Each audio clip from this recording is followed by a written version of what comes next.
বুঝলাম না, সেই যে তা তো 10-12 বছর তো হয়ে গেল নাকি? 15 বছর আমিন ভাই। 15 বছর দুজনের একসাথে কোনো কাজই হচ্ছে না। দুজনের একসাথে কোনো কাজই হচ্ছে না। ইনফ্যাক্ট আমিন ভাই, আমরা দুজন একসাথে যত কাজ করেছি আজ পর্যন্ত, প্রত্যেকটা কাজ কিন্তু সুপার হিট। আমরা দুজন এই পর্যন্ত যত কাজ করেছি, ফুল নেব না অস্ত্র নেব, হীরাচুরি পান্না, এখনো মাঝে মাঝে যখন দেখি সোশ্যাল মিডিয়াতে, গানটা কি জানি, বিধি তুমি বলে দাও আমি কার। দুটি মানুষ একটি মনের দাবি।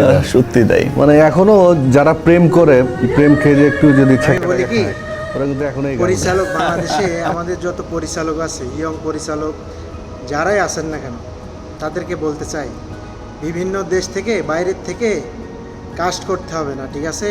আমাদের বাংলাদেশেও এরকম অসংখ্য ভালো অভিনেতা আছে, অভিনয় শিল্পী আছে।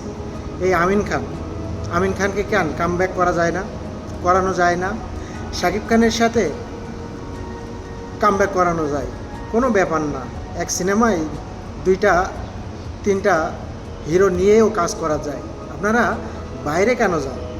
আমার কাছে কথা হচ্ছে, দেখেন, আমিন খানের কিন্তু ভক্তকুলের অভাব নাই। আমিন খানকে নিয়েও কাজ করে দেখতে পারেন আপনারা, ঠিক আছে?